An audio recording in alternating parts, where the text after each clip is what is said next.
அரசியல் தலைவன் அவன் சினிமாக்காரனா நல்லவனா கெட்டவனா இதெல்லாம் தாண்டி அவன் உண்மையானவனா, அதுதான் ரொம்ப ரொம்ப முக்கியம். இது சம்பந்தமா ஒரு குட்டி கதை ஒன்று சொல்றேன். ஒரு நாட்டில் ஒரு ராஜா தனக்கு பக்கபலமா இருக்கிறதுக்காக கூட துணையா இருக்கிறதுக்காக ஒரு தளபதியை தேடுறாரு. சரியான தகுதிகளோட ஒரு 10 பேர் செலக்ட் ஆகுறாங்க. ஆனால் அதில் ஒருத்தர் மட்டும் தான் செலக்ட் பண்ணணும். அதனால் அந்த ராஜா என்ன பண்ணுறாருன்னா ஒரு டெஸ்ட் வைக்கிறாரு. அந்த 10 பேர் கையிலையும் விதை நெல்லை கொடுத்து இதை நல்லா வளர்த்து கொண்டு வாங்க, ஒரு 3 மாதம் கழிச்சு வாங்கன்னு சொல்லி அனுப்பி வச்சிடுறாரு. 3 மாதம் கழிச்சு வரும்போது அதில் ஒருத்தர் ஆள் உயரத்துக்கு வளர்த்துருந்தாரு, ஒருத்தர் தோல் உயரத்துக்கு வளர்த்துருந்தாரு. அதில் ஒரு 9 பேரும் நல்லா வளர்த்து கொண்டு வந்திருந்தாங்க. ஒருத்தர் மட்டும் வெறும் தொட்டியோடவே வந்தார்.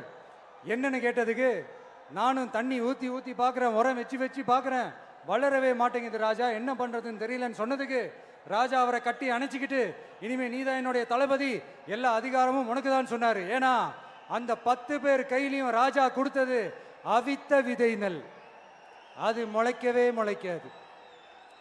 அந்த 9 திருட்டு பயலும் என்ன பண்ணியிருக்காங்கன்னா வேற விதை நெல்லை வாங்கி அதை வளர்த்துட்டு ராஜாவையும் மக்களையும் ஏமாத்திருக்கிறாங்க. ஆனா இவர் மட்டும் உண்மையை போட்டு உடைச்சிட்டார். அதனால ஒரு நாட்டுக்கு திறமை எந்த அளவுக்கு முக்கியமோ அந்த அளவுக்கு உண்மையும் நேர்மையும் முக்கியம். இப்போ நீங்க எல்லாரும் தான் அந்த ராஜா. நீங்க தேர்ந்தெடுக்க போற அந்த தளபதி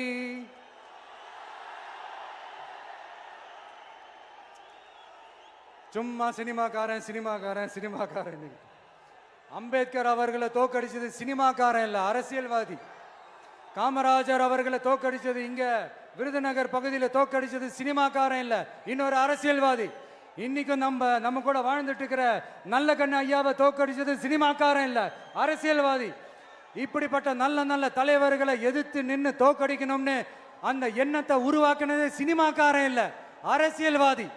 அதனால எல்லா அரசியல்வாதியும் அறிவாளியும் கிடையாது, எல்லா சினிமாக்காரனும் முட்டாளும் கிடையாது.